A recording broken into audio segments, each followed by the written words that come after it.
Hey everybody, Derek here from Bomb Socks with more Bomb Bites, where we feast upon the words of Christ and we do it one bite at a time. So today we're going to finish up in section 108 of the Doctrine and Covenants, and it's a cool little section. So in order to do this, I have a couple questions for you. What if someone you cared about had less than 4 years left to live, and you knew it, but they didn't, and you couldn't tell them? But you could tell them something that would bless their life. What do you think you might say? Well, welcome to a guy by the name of Lyman Sherman. I can't find a picture of Lyman, but this is revelation given to Joseph the prophet at Kirtland, Ohio, December 26th, day after Christmas, 1835. Now, this section was given at the request of Lyman Sherman, who had been previously ordained a 70 and who had come to the prophet with a request for a revelation to make known his duty. Now, what's interesting is we know some stuff. Lyman Sherman was born May 1804. He's a little bit older than Joseph. So Lyman Sherman dies in February of 1839. He was only 34 years old when he passed away. And I don't know anything else about him other than this section right here. So what did the Lord say to Lyman Sherman that you think might have blessed him in his remaining years? Because the Lord obviously knows that. The Lord knows what's going to happen. So he's got 4 years left. What do you think the Lord would say to him? And there's a lot going on in this section. So you can take a minute. You can read the whole section, all 8 verses of it, right? And you can see what the Lord says. There's some great verses in here. Like verse number 3, rise up and be more careful henceforth in observing your vows, meaning the covenants that you made. Wait patiently in verse 4. Preach my gospel wherever I shall send you in verse 6. How about verse number 7? Therefore, strengthen your brethren in all your conversations, in all your prayers, in all your exhortations, and in all your doings. And so, I don't know how many of you recently have been strengthened by a brother, meaning like a family member or a friend. I would invite you to do something. You can do this as a family, you can do it as an individual, but take a minute, send out a quick text to a friend or a family member, maybe someone you don't talk to as often, that has one purpose and only one purpose in mind, and that is to strengthen your brethren, to strengthen someone. And you might want to prayerfully consider who this may be of the most benefit to right now. Maybe there's someone out there who really does need that strengthening today.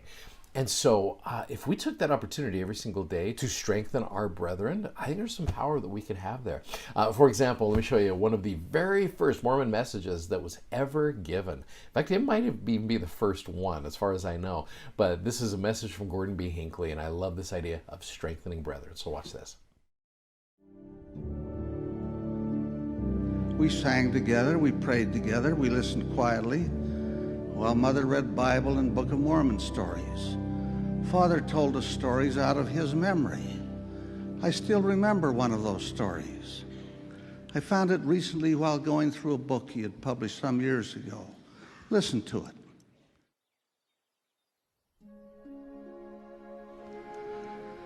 An older boy and his young companion were walking along a road which led through a field. They saw an old coat and a badly worn pair of men's shoes by the roadside, and in the distance they saw the owner working in the field.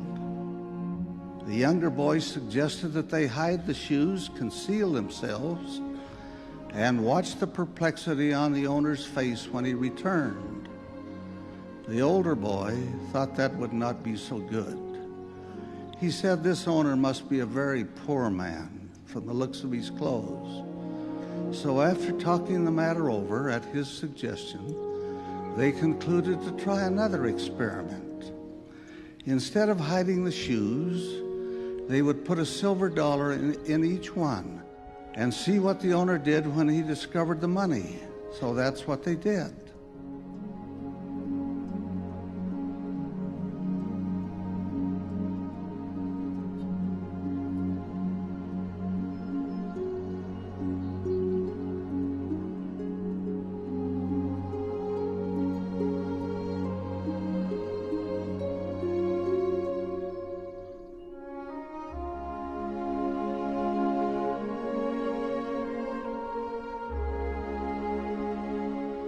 Pretty soon the man returned from the field, put on his coat, slipped one foot into his shoe, felt something hard, took it out, and found a silver dollar. Wonder and surprise shone upon his face. He looked at the dollar again and again, turned around and could see nobody, then proceeded to put on the other shoe.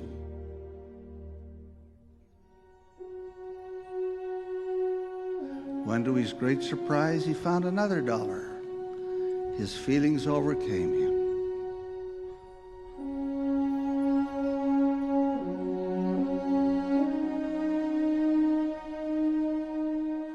He knelt down and offered aloud a prayer of thanksgiving, in which he spoke of his wife being sick and helpless, and his children without bread.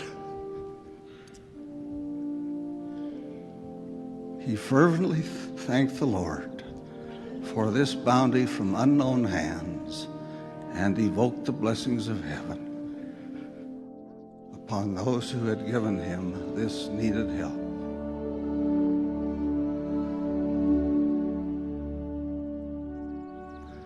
The boys remained hidden until he had gone. They'd been touched by his prayer and felt something warm within their hearts. As they left to walk down the road, one said to the other, "Now really, don't you have a good feeling?" Always been one of my favorite messages there. President Hinckley, also good to hear Gordon B. Hinckley's voice, always.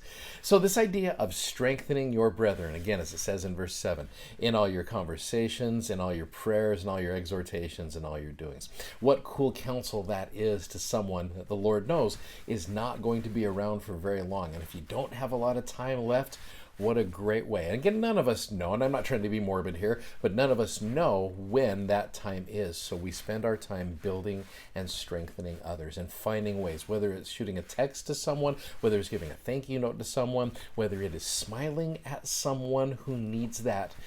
Build up and strengthen might be one of the coolest messages that the Lord gives to an individual. So anyway, I hope that helps you out. Thanks again for watching. Thanks for this whole week of B.O.M.-BITES, watching, studying with us. We appreciate all the support you guys are doing. Thanks for subscribing to us on YouTube. Thanks for following us. Thanks for checking out our amazing So Comfortable gospel-themed socks. If you haven't already, go check them out at bombsocks.com. You guys are great. We will see you next week with some amazing sections. Godspeed. We'll see you. Bye-bye.